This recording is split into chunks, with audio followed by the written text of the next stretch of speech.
உடனே விழி தமிழா நேயர்களுக்கு வணக்கம். நான் உங்க கோமதி தேசி. இப்போ வந்துட்டு குமுதம் ரிப்போர்ட்டர் அந்த மேகசினோட ஃபர்ஸ்ட் பேஜ், ஃப்ரண்ட் பேஜ் வந்துட்டு மக்கள் மத்தியில ஒரு பெரிய பேசு பொருள் ஆயிருக்கு அப்படின்னு தான் சொல்லணும். வணக்கம் ப்ரோ, பாத்தீங்களா அது? வணக்கம்மா. நான் வந்து காலையில டீ குடிக்க போகும்போது ஓகே. பெருசா தொங்கிட்டு இருந்துச்சு. அது ம், அந்த ம். புத்தகத்துக்கு ஒரு விளம்பரமா தொங்க விடுவாங்க ஆமா. இல்லையா? அதுல பார்த்தேன். அதுல பார்த்துட்டு சரி என்னவா இருக்குன்னு சொல்லி புத்தகத்த வாங்கிட்டேன். ஓகே. வாங்கி படிக்கல. ம். வாங்கி அப்படியே வச்சுட்டேன். படிச்சுக்கலாம். அப்புறமா மெதுவா பார்க்கலாம் அப்படின்ட்டு. ஓகே. பார்த்தா சோசியல் மீடியால ம். நம்முடைய தாவேக தோழர்கள் அதே அட்டப்படத்த எடுத்து போட்டு பயங்கரமா அடிச்சிட்டு இருந்தாங்க அந்த ஊடகத்த. ம். அந்த பத்திரிகை நிறுவனத்தையும். இதுக்கு பின்னாடி திமுக தான் இருக்கு. ஆமா. திமுகவுடைய சதி தான் இருக்கு அப்படின்னு சொல்லி. அங்க சரி நம்ம ஆக்சுவலா 2 பேரும் எதையோ பேசிட்டு இருக்கிறோம். ஆனா எத பத்தி பேசுறோம்னு தெரியலன்னு சொல்லி நம்ம ஆளுங்க யோசிக்க போறாங்க. ம். படிச்சு காட்டுங்க முதல்ல. ஆக்சுவலா என்கிட்ட வந்து அந்த ரிப்போர்ட்டர் மேகசினோட இது இருக்கு. ஆ. ஃபர்ஸ்ட் வந்துட்டு விஜயோட இமேஜ் போட்டிருக்காங்க. பக்கத்துல ம். வந்து பிதாசுதன் பரிசுத்த ஆவியின் பெயராலேன்னு போட்டிருக்காங்க. கீழ வந்து ஜோசப் விஜய் என்னும் நான். அதுக்கு கீழ வந்து கர்த்தருடன் திடீர் கூட்டணி, தாவேகா தேர்தல், வியூக பின்னணி என்ன அப்படின்ற மாதிரி காட்டுங்க போட்டிருக்காங்க. எனக்கு. அப்படியே மக்களுக்கு கொஞ்சம் க்ளோஸ் அப்ல காட்டிருங்க. குடுங்கம்மா அத. பாத்திருந்தீங்களா? ஆ.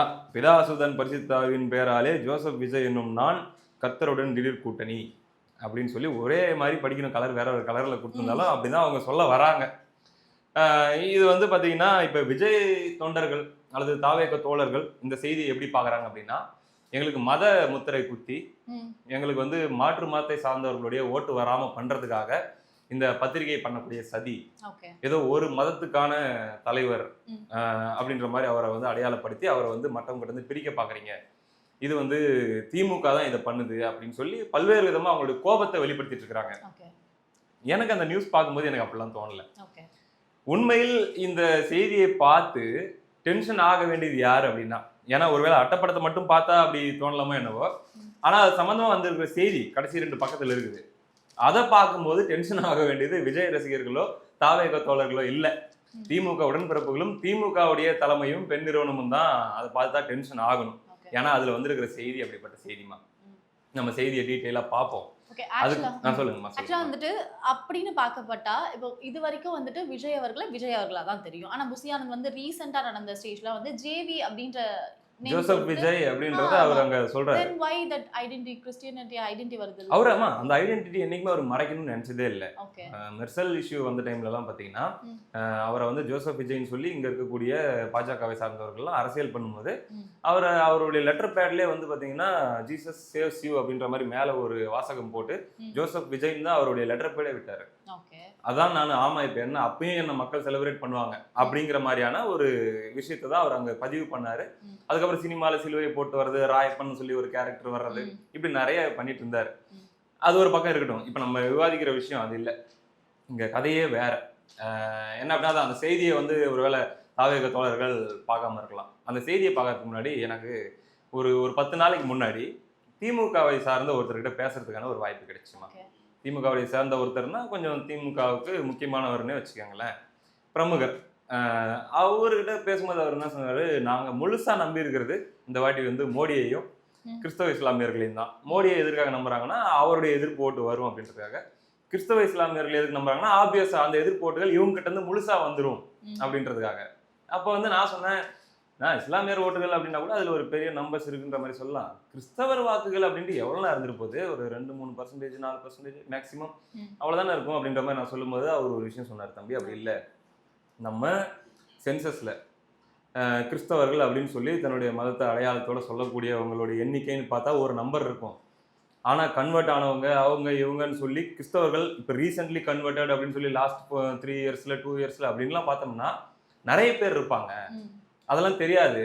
அவங்களுடைய சர்டிஃபிகேட் எல்லாம் அவங்க வந்து ஹிந்துன்னு தான் இருக்கும். ஆனா அவங்க கிறிஸ்தவர்களா மாறி இருப்பாங்க. அவங்க சர்ச்சில் எங்களுக்கு தான் ஓட்டு போட சொல்லுவாங்க.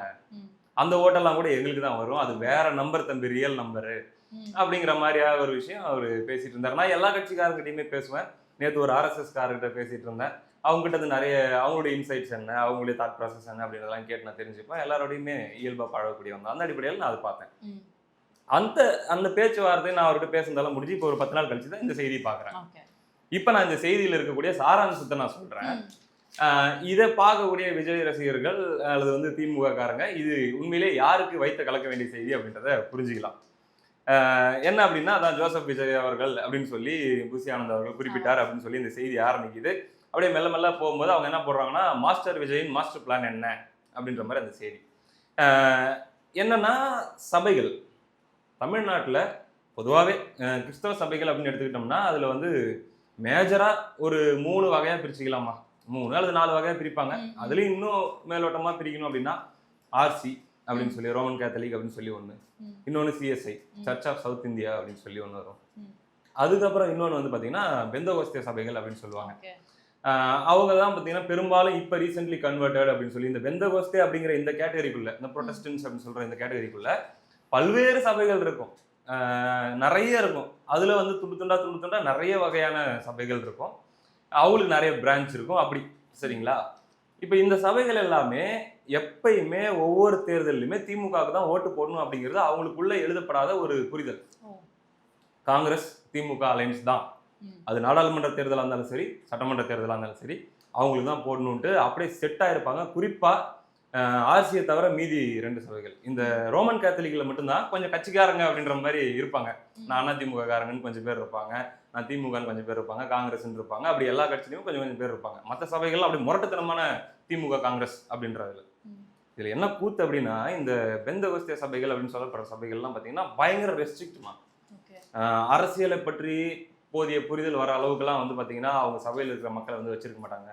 அதில் வெளி உலகத்தை பற்றி கூட போதிய புரிதல் இருக்கிற அளவுக்குலாம் கூட வச்சிருக்க மாட்டாங்க. முழுக்க முழுக்க ஆன்மீகம் அதை நோக்கி தான் அவருடைய வாழ்வியல் அப்படின்ற அளவுக்கு அவங்க டீச் பண்ணி அதிலே தான் அவங்களை ப்ராக்டிஸ் பண்ணிட்டு இருப்பாங்க. ஆனால் தேர்தல் வந்துட்டா கரெக்டாக திமுக ஓட்டு போடுறதுன்னு சொல்லிடுவாங்க. இதை வந்து நான் பல தடவை கண்டிச்சிருக்கேன், இது தப்பு. ஒன்று பேசினா ஓப்பனாக எல்லா அரசியலுமே பேசுங்க, இல்லையா நீ யாருக்கு ஓட்டு போடணும் அப்படிங்கிறது உங்க சபை மக்களுக்கு சொல்லாதீங்க, அவங்களா கன்வின்ஸ் ஆகி போட்டோம். இது டபுள் கேம் ஆடாதீங்க. கடவுளே எங்களுக்கு ஒரு நல்ல தலைவரை கொடு, எங்களுக்கு வந்து இந்த தேர்தலில் எங்களுக்கு ஒரு நல்ல முதல்வரை கொடு, உனக்கு விருப்பமான உனக்கு சித்தமான முதலமைச்சர் எங்களுக்கு வரட்டும்னு சொல்லி விருப்பத்தை தூக்கி கடவுள்கிட்ட கொடுத்துறது. நீங்க கொடுக்குற முதலமைச்சரை நாங்கள் ஏத்துக்கிறோம் அப்படின்ட்டு. அப்படி என்ன பண்ணணும்? ஜெபம் அமைதியா இருக்க வேண்டியது தானே, அவங்க விருப்பப்படி நீங்க ஓட்டு போடுங்க அப்படின்னு சொல்லிட வேண்டியது தானே. ஜபத்தையும் பண்ணிடுவாங்களாம், உங்களுக்கு சித்தமான தலைவர் எங்களுக்கு வரட்டும்ட்டு. அதுக்கப்புறம் எல்லாரும் போய் நீ உங்களுக்கு மட்டும்தான் ஓட்டு போடணும் அப்படின்னு சபையில் இருக்கிறவங்களுக்கு சொல்லுவாங்க. இது என்ன மாதிரியான, அப்ப நீ கடவுளை தான் அந்த இடத்துல அசிங்கப்படுத்துன்னு ஒரு கேள்வி வருது இல்ல. இப்படி பல மாதிரி நான் சிந்திச்சிருக்கேன், நானும் சபைகளுக்கெல்லாம் போனவன் அப்படின்ற முறையில. அது போக இன்னொரு உருட்டு ஒன்று உருட்டுவாங்கம்மா போதகர்கள். கருணாநிதி அவர்கள் ஒரு ரகசிய கிறிஸ்தவர். அவர் வந்து பாத்தீங்கன்னா அவருக்கு ஒரு தனி ரூம் வச்சிருக்காரு, அந்த ரூம்ல வந்து அவர் பிரேயர் பண்ணுவாரு, அவர் பைபிள் படிப்பாரு. அதே போல வந்து ஸ்டாலினும் ஒரு ரகசிய கிறிஸ்தவர். உதயநிதி ஸ்டாலின் கூட பாரு இப்போ ஏதோ சொன்னாரு, நானும் ஒரு கிறிஸ்தவன் தான் சொல்லி தலையில பார்த்தா கிறிஸ்மஸ் உள்ளவெல்லாம் மாட்டிக்கிட்டாங்க.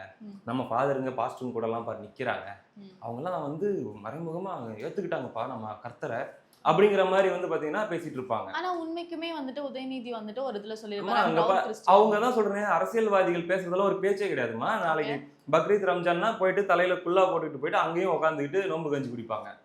அவங்களுக்கு ஏதுமா மதம், அவங்களுக்கு ஏது சாமி, அவங்களுக்கு ஏது நல்லது கெட்டது சத்தியம், அவங்களுக்கு ஏதுமா அவங்களுக்கு அதெல்லாம். அவங்களுக்கு தேவை என்ன அப்படின்றது எல்லாருக்குமே தெரியும். கடவுள் நம்பிக்கை வந்து அதுல அப்படியே அதுல இருக்கிற நீதி நெறிகள்லாம் படிச்சு வாழ்ந்துட்டாலும் வேணாம், அதுக்குள்ள நம்ம போக வேணாம் அப்படின்னும் போது பாத்தீங்கன்னா இப்படியாக நம்மால் தான் இவங்க, நம்மால் தான். அப்போ கருணாநிதி கிறிஸ்தவர் அப்படின்னு நினைச்சுக்கிட்டு ஓட்டு போடுற கிறிஸ்தவர்கள் நிறைய பேர் இருக்காங்க. இதெல்லாம் ஏன் எனக்கு தெரியுது அப்படின்னா, இதெல்லாம் நான் எக்ஸ்பீரியன்ஸ் பண்ணியிருக்கேன். இந்த ரகசிய கிறிஸ்தவர்னு ஒரு கான்செப்ட் இருக்குது இல்லை, முதல்ல அது ஒரு முட்டாள்தனமான கான்செப்ட். கிறிஸ்தவர்கள் பேசுற இந்த விஷயமே தப்பு.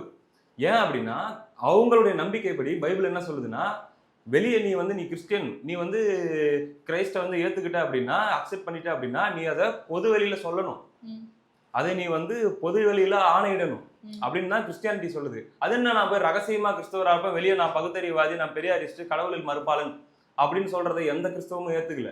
ஆனா இவங்க வசதிக்காக, இவங்க கம்ஃபர்ட் ஜோனுக்காக உருட்டிக்கிட்டு ஏதோ இவங்களுடைய சொந்த ஆள் மாதிரியே ஓன் பண்ணிட்டு இருப்பாங்க திமுகவை. இதுதான் நடந்துட்டு இருந்துச்சு. இந்த நேரத்துல விஜய் அவர்களுடைய அரசியல் என்ட்ரி, விஜய் அவர்களுடைய அரசியல் என்ட்ரி வந்த உடனே நீ தான் ரகசிய கிறிஸ்தவன் தென்னால, இவர் நிஜமாவே கிறிஸ்தவர்னு சொல்லி தன்னை அடையாளமே படுத்திக்கிறாரு. வெளிப்படையாக ஞானஸ்நானம் எடுத்து ஆர்சி சர்ச்சில் போயிட்டு அவர் வந்து இந்த புது நன்மை உறுதி பூசுதல் அப்படின்லாம் நிறைய ப்ராசஸ் இருக்கும். டீனேஜில் இருக்கும்போது ஒரு இது பண்ணுவாங்க, அது ஒரு சடங்கு மாதிரி நடக்கும் கிறிஸ்தவர்களுக்கு. குழந்தையா இருக்கும்போது ஒரு தடவை, டீனேஜில் இருக்கும்போது ஒரு தடவை அப்படின்ற மாதிரிலாம் நடக்கும். வேற சில சபைகளில் வேற மாதிரி நடக்கும், இப்படிலாம் இருக்கும். இதெல்லாம் ப்ராசஸையும் கடந்து வந்த கிறிஸ்தவர், வெளிப்படையான கிறிஸ்தவர் விஜய். இப்போ என்ன ஆகுதுன்னா, இந்த தேர்தலில் இந்த டாக் அப்படியே எழ ஆரம்பிக்குது. என்னன்னா, நம்பாலே வராரு, நம்ம போயிட்டு நமக்கு ஒரு கோரிக்கைக்கும் ஒரு இதுக்கும் நம்ம போயிட்டு திமுகவே சார்ந்து நாம ஏன் இருக்கணும், அதுல 4 விஷயம் செய்யறாங்க, 4 விஷயம் செய்ய மாட்டேங்கிறாங்க. நம்ம போயிட்டு அவங்க கிட்ட நமக்கு வேண்டப்பட்டவங்கன்ற மாதிரி அவங்க கிட்ட போய் நிக்கிறதுக்கும், எங்கள்ல 2 பேரை நீ வந்து ரெப்ரசன்டேட்டிவா கூடுன்னு சொல்லி நம்ம போய் நிக்கிறதுக்கும், நம்ம மதத்தை நம்பிக்கை கொண்டவரே வந்து சிஎம்மா வந்தா எப்படி இருக்கும் அப்படின்னு சொல்லி அந்த சம்பந்தப்பட்டவங்க யோசிக்க தான் நம்ம செய்வாங்க. ஓகே. அப்படின்னு பார்த்தா சீமான் அவர்களுமே கிறிஸ்டியன். இல்ல அத வந்து அவர் வந்து பாத்தீங்கன்னா வெளிப்படையா எந்த இடத்துலயுமே அவர் ஒத்துக்கல. ஓகே. அது மட்டும் இல்லாம அந்த அடையாளத்தை அவர் வந்து என்னைக்குமே காட்டிக்க விரும்பல, ம். காட்டிக்கல. அது ஒரு சர்ச்சைக்குரிய ஒரு விஷயமாவே அது போயிட்டு இருக்குது. ம். விஜய் அவர்கள் அதை மறைச்சதே கிடையாது. ஓகே. இப்ப என்ன பிரச்சனை ஆகுது அப்படின்னா திமுகவுக்கு சபைகள் மத்தியில அது ஆர்சிஓ, சிஎஸ்ஐயோ அல்லது மற்ற சபைகளோ, குறிப்பா ஆர்சி அண்ட் சிஎஸ்ஐ இந்த சபைகள் மத்தியில வந்து விஜய் அக்செப்டன்ஸ்ன்றது அதிகமாயிட்டே போகுது. அதை தான் வந்து இந்த பத்திரிகையில மெயினா எழுதியிருக்காங்க. ம். அந்த சபைகளுக்குள்ள இருக்கக்கூடிய அந்த பிஷப்புகள்னு சொல்லுவாங்க. ஒரு 10 சபைகளுக்கு 20 சபைகளுக்கு ஹெட்னு ஒருத்தங்க இருப்பாங்க. அவங்களுக்குள்ள ஒரு கமிட்டி இருக்கும். அவங்களுக்குள்ள வந்து ஒரு இப்ப ஜமாத் எப்படி முஸ்லீம்ல இருக்கோ அந்த மாதிரி அவங்க எல்லாருமே ஏன் நம்ம இந்த வாட்டி நம்ம மதத்தையே சேர்ந்த விஜய் அவர்களுக்கே ஓட்டு போடக்கூடாது, நம்மளுக்கு எதனா ஒன்று நம்ம கேட்க முடியும் தானே அப்படிங்கிற மாதிரியான ஒரு இது. அதுக்காக வந்து விஜய் அவர்கள் வந்து பிற மத மக்களால் ஏற்றுக்கொள்ளப்பட மாட்டார், பிற மத மக்கள் வந்து அவர் ஒரு கிறிஸ்தவரா பார்த்து புறக்கணிச்சிருவாங்க அப்படின்லாம் ஒன்றும் கிடையாது. அவரை நம்புகிறவர்கள், அவரை விரும்புகிறவர்கள் அவருக்கு எல்லா மதத்துல இருந்து ஓட்டு போடுவாங்க. இங்க கிறிஸ்தவ ஓட் பேங்க் அப்படின்னு திமுக வந்துட்டு இருந்தது தான் இங்க அடிவுல போகுது. ம். அதை தான் வந்து இதுல போட்டிருக்காங்க. ஓகே. அதாவது வெந்தகோஸ்திய சபைகள் வந்து சினிமா பார்க்கக்கூடாது, சினிமா நடிகர்கள் பின்பற்றக்கூடாது அப்படின்ற மாதிரிலாம் அவங்க வந்து டீச் பண்ணுவாங்க. ம். அதனால அவங்க வந்து அந்த அளவுக்கு இன்னும் முழுசா கன்வின்ஸ் ஆயிட்டாங்களான்னு சொல்ல முடியாது. ஆனா அவங்களையும் கூட நிறைய போதகர்களுக்கு வந்து ஏன் விஜய் கூட வரலாமே, விஜய் கூட ஆதரவு கொடுத்துட்டு போலாமேன்ற மாதிரியான தாட் ப்ராசஸ் இருக்கு. ம். ஆனா மற்ற 2-3 பிரிவுகள்லாம் நல்லாவே கன்வின்ஸ் ஆயிருக்காங்க. இந்த வாட்டி கிறிஸ்தவர்களுடைய வாக்கு பெருமளவு, ம். அதாவது 2021, 24 ம். 2024 தேர்தல் வரை திமுகவுக்கு போயிட்டு இருந்த கிறிஸ்தவர்களுடைய வாக்கு பெருமளவு இந்த வாட்டி விஜய்க்கு போக போகுது அப்படின்ற நியூஸை போட்டிருக்கிறாங்க. ஓகே. இதுக்கு கதற வேண்டியது யாரு? ம். இது உண்மையிலே கதறணும்னா யார் கதறணும்? ம். திமுக தான் கதறணும். ஏன்னா அவங்களுடைய அடித்தளம் அது. ஓகே. 3 தான் கிறிஸ்தவர், இஸ்லாமியர், பட்டியல் சமூகம். இவங்க தான் வந்து ஒவ்வொரு முறையும் திமுக கொண்டு வந்து உட்கார வச்சுட்டு இருக்கிறாங்க மேல மோடி இருக்கிறதுனால. இதுல மெயினா வந்து கிறிஸ்தவருடைய ஓட்டு இப்ப பிரிய ஆரம்பிச்சிருச்சு. ம். அடுத்து பட்டியல் சமூகத்துடைய வாக்குகளும் பாத்தீங்கன்னா அவங்க அவங்க மத்தியிலயும் விஜய்க்கு ஒரு பெரிய வரவேற்பு இருக்குது அப்படிங்கிற மாதிரிலாம் சொல்லப்பட்டு வரக்கூடிய இந்த சூழல்ல இப்போ ஒரு ரீசெண்ட் இஷ்யூஸ்ல இப்ப இந்த கவின் அவர்களுடைய அந்த படுகொலை விஷயத்துல ஒரு சர்ச்சையில சிக்கியிருக்காரு. அதை எப்படி சரி பண்ணுவாரு என்னன்னு நமக்கு தெரியாது. ஆனா பரவலா பார்க்கும்போது பட்டியல் சமூகத்து மத்தியிலும் விஜய் அவர்களுக்கு பெரிய வரவேற்பு இருக்குது அப்படின்னா இது 2 ஃபேக்டருக்குமே கதற வேண்டியது திமுக. இதுக்கு விஜய் ரசிகர்கள் கவலைப்படவோ அல்லது வந்து இதை பார்த்து டென்ஷன் ஆகவோ, இந்த நியூஸையோ அல்லது இந்த அட்டை படத்தையோ பார்த்து டென்ஷன் ஆக வேண்டிய அவசியமே இல்லை. ஓகே. இவங்க மறைமுகமா கிறிஸ்தவர்களுடைய வாக்குகளை உங்களுக்கு கொண்டு வர போறாங்க. இதை பாக்குற 4 கிறிஸ்தவர்கள் கூட ம். அவங்க சர்ச்சில் சொல்றாங்களோ இல்லையா, இந்த நியூஸை படிச்சா என்ன நினைப்பாங்க? ஓ நம்ம ஆளுங்க எல்லாருமே விஜய்க்கு தான் போடுறாங்க பழகுது, அப்ப நம்மளும் விஜய்க்கே போடலாம் அப்படின்னு தான் நினைப்பாங்க. ம். ம். ம். அது அவங்களுக்கு நல்ல செய்தி தானே. இந்த ஒரு அட்டைப்படத்தை வச்சுதான் மத்தவங்க எல்லாம் இதை பார்த்த உடனே ஆஹா என்னப்பா இப்படி போட்டுருக்குது, பிதா சுதன் பரிசுத்தாவின் பெயராலே ஜோசப் விஜய்னு போட்டுருக்குது, அப்ப இனிமேல் நம்ம விஜய்க்கு ஓட்டு போடக்கூடாது அப்படின்ட்டு மாற்று மதத்தை சார்ந்தவங்க நினைக்க போறாங்களா? அதெல்லாம் ஒண்ணும் இல்லை. அதனால உண்மையில் இந்த செய்திக்காக கதற வேண்டியது, நான் மறுபடியும் சொல்றேன், திமுக தான், திமுக காரங்க தான், விஜயுடைய தொண்டர்கள் இல்லை. இப்போ வந்து காங்கிரஸ் வந்துட்டு டிவிகே கூட கூட்டணி வைப்பாங்க அப்படின்ற மாதிரி ஒரு கண்ணோட்டமும் பார்க்கப்படுது. ரொம்ப கேரளா நாளாவே ஓடிட்டு இருக்குதுமா. சொல்லுங்க. கேரளாவில் இருந்தாகட்டும் இல்லை மற்ற மாநிலங்களாகட்டும் 2 பேரும் கூட்டணி வைப்பாங்க அப்படின்னு எதிர்பார்க்கப்படுது மக்கள் மத்தியில இருந்தும் சரி, அவங்க வித்தின் கட்சி பார்ட்டிக்குள்ளேயும் சரி. நீங்க கேரளா விஷயம் சொன்னீங்கல்ல, அதுவும் இன்னைக்கு நாளிதழிலே வந்திருக்குது. ம். என்ன அப்படின்னா ஒரு பேச்சு நீண்ட நாட்களாகவே அடிபட்டு வருது. என்னன்னா காங்கிரஸ் தான் விஜய் அவர்களை இறக்கி விட்டுருக்குது, அல்லது வந்து விஜய் வந்து காங்கிரஸோடைய அண்டர்ஸ்டாண்டிங்கோட தான் கட்சி ஆரம்பிச்சிருக்காரு. இந்த தேர்தல்னாலும் எதிர்வரும் காலங்களில் காங்கிரஸுக்கு ஒரு பேக்கப்பா திமுகவை ரொம்ப நாளைக்கு நம்ப முடியாது அப்படின் போது, நாளைக்கு திமுக தேய்மானம் அடையும் போது நமக்கு ஒரு பேக்கப் வேணும் அப்படின்னா அது கண்டிப்பாக விஜய் மாதிரி ஒருத்தர் இருக்கணுன்ற அண்டர்ஸ்டாண்டிங்கில் தான் விஜய் வராருன்ட்டுலாம் பரவலாக இருக்கிற ஒரு பேச்சு தான். அதுக்கு அப்பாற்பட்டு இப்போ வரக்கூடிய 2026 தேர்தலிலேயே விஜய் கூட அணி சேர்ந்தால் என்ன அப்படின்னு சொல்லி தமிழ்நாட்டில் இருக்கக்கூடிய காங்கிரஸ் தலைவர்கள்ல, காங்கிரஸ் நிர்வாகிகள்ல, பொறுப்பாளர்கள் மட்டத்துல 2 அணியா இருக்கான். ஒன்று திமுக கூட கண்டினியூ பண்ணலாம் அப்படின்ட்டு, இன்னொரு குரூப் வந்து இல்ல இது சரிப்பட்டு வராது, நம்ம விஜயோட அலைன்ஸ் போறது நல்லதா இருக்கும், நம்ம இங்க இருந்துட்டு எப்படியாச்சும் டெல்லி கூட நம்ம கான்டாக்ட் பண்ணி ராகுல் அவங்க அந்த வட்டத்துக்கு இதை சொல்லி இதனுடைய இம்பார்ட்டன்ஸ் பத்தி பேசி இந்த எலெக்ஷன்ல நம்ம மூவ் பண்ணலாம் அப்படின்ற மாதிரி. நீங்க ரீசெண்டா பார்த்துருப்பீங்க, அந்த வீடியோ வேணா நான் ஆட் பண்ண சொல்றேன், நண்பர்கள் கூட பாருங்க. மேடையில பேசுறாங்க, காங்கிரஸ் மேடையில ஆட்சியில பங்கு வேணும், நாங்க கேட்குற சீட்டு வேணும், கொடுக்குறியா பார்ப்போம், இல்லையா எங்களுக்கு விஜய் இருக்காரு, நாங்கள் விஜய் கூட கூட்டணிக்கு போயிட்டே இருப்போம்னு சொல்லி காங்கிரஸ் மேடையில பேசுறாங்க தமிழ்நாட்டில். அவங்க அந்த மாதிரியான மைண்ட் செட்டுக்கு வந்துட்டாங்க. இப்போ இதை வந்து டெல்லிக்கு இந்த விஷயத்தை கொண்டு போய் இதனுடைய இம்பார்ட்டன்ஸை புரிய வைக்கணும். விஜய்க்கு வந்து உண்மையிலேயே நல்ல செல்வாக்கு இருக்குது. நம்ம விஜய் தனி அலைன்ஸு, நாம போய் திமுக கூட தனி அலைன்ஸ் நின்னா நம்முடைய ஓட் பேங்கையும் சேர்த்து விஜய் பிரிக்கிறதுக்கு வாய்ப்பு இருக்குது. சேர்ந்து நின்னா நம்மளுக்கு இன்னும் கூடுதல் பலமா இருக்கும். அது போக வந்து கேரளால விஜய்க்கு ஒரு பெரிய ஃபேன் பேஸ் இருக்குது. 2026ல எப்படி தமிழ்நாட்டில் வந்து இப்போ அசெம்பிளி எலெக்ஷன் வரப்போதோ அதே மாதிரி தான் 2026ல கேரளாலையும் எலெக்ஷன் வரப்போகுது. ஒரே டைம்ல தான் தேர்தல் நடக்க போகுது. அப்ப அங்க கேரளாவில் இருக்கக்கூடிய காங்கிரஸ் நிர்வாகிகள்லாம் என்ன நினைக்கிறாங்கன்னா, விஜயுடைய செல்வாக்கு இங்க தமிழ்நாட்டில் இந்த கூட்டணி அமைஞ்சுன்னா கேரளா எலெக்ஷனுக்கும் பயன்படும். அவர் வந்து கூட்டணி அமைஞ்சிருச்சுன்னு வச்சுக்கோங்களேன், அங்க பிரச்சாரத்துக்கு அவர் வரதுக்கு வாய்ப்பு இருக்குது. விஜய்க்கு ஒரு கிரேஸ் எப்படி இருக்குது உங்களுக்கு தெரியும் கேரளால. அரசியல் ரீதியாகவும் அது பயன்படும். காங்கிரஸ் வந்து கம்யூனிஸ்டை எளிமையாக வீழ்த்திடலாம். அதனால அதுக்கு தமிழ்நாட்டுல காங்கிரஸும் விஜயும் கை கோத்தா நல்லா இருக்கும். கேரளான்னு பார்க்கும்போது கம்யூனிசமா தான் வந்துட்டு அதிகபட்சமா இது பண்ணுவாங்க. ஆமா, இப்ப விஜய்ன்றதுனால அது ஆமா அதான் அது வீழ்த்துறதுக்கான ஒரு வாய்ப்பு, நல்ல வாய்ப்பு வந்து தமிழ்நாட்டுல காங்கிரஸ் விஜய் டிவிகே அப்படிங்கிற அலைன்ஸ் அமைஞ்சிருச்சுன்னா நமக்கு இன்னும் கொஞ்சம் எக்ஸ்ட்ராவா ஒரு மாஸ் இருக்கும். இப்போ எப்படி வந்து இங்க இருக்கக்கூடிய தெலுங்கு சமூகத்துல இருக்கக்கூடிய மக்கள் மத்தியில ஒரு தெலுங்கர்களுடைய ஓட்டை பெறுவதற்கு பவன் கல்யாணம் பயன்படுத்தலாம் அப்படின்னு சொல்லி இங்க இருக்கக்கூடிய அதிமுக பாஜக அலைன்ஸ்ல இருக்கக்கூடியவங்க ஒரு யோசனை பண்றாங்கல்ல, அந்த மாதிரி அங்க கேரளாவில் இருக்கக்கூடியவங்க நம்மளுடைய அலைன்ஸை வந்து இன்னும் கொஞ்சம் பாப்புலரா காட்டுறதுக்கு விஜய் வந்து நமக்காக வந்து கேரளாவில் இருக்கிறவங்க கிட்ட பிரச்சாரம் பண்ணா எப்படி இருக்கும், யங்ஸ்டர்ஸ் உடைய ஓட்டு ஃபுல்லா தூக்கலாம் அப்படிங்கிற மாதிரியான தாட் ப்ராசஸ்ல அவங்களும் டெல்லியில பேசிட்டு இருக்கிறாங்களாம். அதனால அது கனியலாம், அதுக்கான வாய்ப்பு அமையலாம். ஆனா இன்னொரு சைடு பாத்தீங்கன்னா ராகுல் வந்து அந்த அதாவது முடிவெடுக்கக்கூடிய இடத்துல இருக்கிறவங்க அவ்வளவு சீக்கிரம் திமுகவை இழந்துடணுமா, ரிஸ்க் எடுக்கிறோமோ அவசரப்படுறோமோ அப்படின்ற ஒரு தயக்கத்தில் இருக்கிறதாகவும் சொல்லப்படுது. அதனால அடுத்த 8 மாதங்கள் தான் இது என்ன அப்படின்றது ஒரு தெளிவான ஒரு முடிவு கிடைக்குமா. ஓகே, ஆக்சுவலாக இந்த மாதிரி நிறைய விஷயம் வந்து நடந்துட்டு இருக்கு. இதை தவிர்த்து ராமதாஸ் அவர்கள் வந்துட்டு ஒரு இன்டர்வியூவில் பேசியிருக்கும் பொழுது சன் நியூஸ்ல இருந்து ஒரு மைக் வந்து முன்னாடி வந்துட்டு நீங்க வந்துட்டு ஸ்டாலினை வந்துட்டு இந்த மாதிரி கேட்டிங்களாமே, நான் உங்களோட நான் இருப்பேன் அப்படின்னு மாதிரி சொல்லியிருந்தீங்களா அப்படின்னு அதுக்கு மூக்கடிக்கிற மாதிரி ஒரு பதில் சொல்லியிருப்பேன். அதை எப்படி பாக்குறீங்க ஆக்சுவலா நீங்க? என்ன சொல்றாங்க அப்படின்னா திமுக தரப்புல இருந்து கேக்குறாங்களாமா தொடர்பு கொண்டு, எங்கால் டிஸ்சார்ஜ் ஆகி வந்திருக்காரு, ஒரு நலம் மட்டும் விசாரிச்சிருங்க, நல்லா இருக்கீங்களான்னு ஒரு வார்த்தை கேட்டுருங்க. அதாவது ஒரு ஒரு வடிவேல் காமெடியில் தான் வரும், எங்க டாக்டர் ஒருத்தர் புதுசா ஒரு கிளினிக் ஆரம்பிச்சிருக்காரு, வந்து ஒரு ஊசியை போட்டு போயிருங்க அப்படின்னு சொல்லி வரவங்ககிட்டலாம் ரோட்ல போறவங்ககிட்டலாம் கேட்டுப்பாங்கல்ல, அந்த மாதிரி சரி ரைட்டு ஒரு நல்லா இருக்காரான்னு ஒரு நலம் விசாரிச்சுட்டு போயிருங்க. வரிசையா நல விசாரிப்புகள் போயிட்டு இருக்குது. அடா அவரு தான் நல்லா இருக்கிறேன்னு சொல்லி ட்வீட்டும் போட்டாரு, திருப்பி இன்னைக்கும் வந்து மேடையிலேயே ஏறி பேசிட்டாரு, இன்னும் என்ன தனிப்பட்ட முறையில போய் நல்லா இருக்கிறீங்களான்னு கேட்கறது. இதெல்லாம் என்ன அப்படின்னாமா அவங்களுடைய அதாவது கூட்டணி கட்சிகளுக்கு அவங்க வைக்கிற செக்கு தான் அது. இப்போ இது பார்த்தா யார் டென்ஷன் ஆவாங்க? ராமதாஸ் அவர்கள் போயிட்டு ஐயா ஸ்டாலினை நலம் விசாரிச்சுட்டு வராரு, அதை திமுக காரங்களாம் பில்டப் பண்ணி நியூஸ் ஆக்குறாங்க.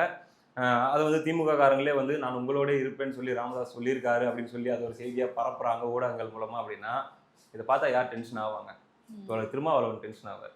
ஏன்னா அவர் பல தடவை சொல்லிட்டாரு, பாஜக பாமக இருக்கிற கூட்டணியில ஒருபோதும் நாங்கள் இருக்க மாட்டோம் அப்படின்ட்டு. அப்படி இருக்கும்போது வந்து இந்த செய்தியை வேணும்னே அவங்க வந்து நடக்குதோ இல்லையோ அப்படி இருக்கிற மாதிரி அவங்களோடய கொஞ்சம் நெருக்கமா இருக்கிற மாதிரி காட்டுறது மூலமா இங்க விசிகாவை கொஞ்சம் இன்செக்யூர் ஆக்குறது. ஓ நம்மளுக்கு கொஞ்சம் இடம் இங்க பத்தும் பத்தாம இருக்கிற மாதிரி இருக்குதோ, சரி போறதா இருந்தா போன்ற மாதிரி சொல்லிடுவாங்களோ, அதனால வந்து நம்ம வந்து அதிகமா கேட்காம கொஞ்சம் அடக்கி வாசிக்கணுமோ அப்படிங்கிறதுக்காக அவரை வந்து கொஞ்சம் இப்ப என்ன பண்ணணும், தோழர் திருமாவளவன் அடுத்து அவர் ஒரு ஹார்லிக்ஸ் பாட்டில் வாங்கிட்டு ஓடணும்.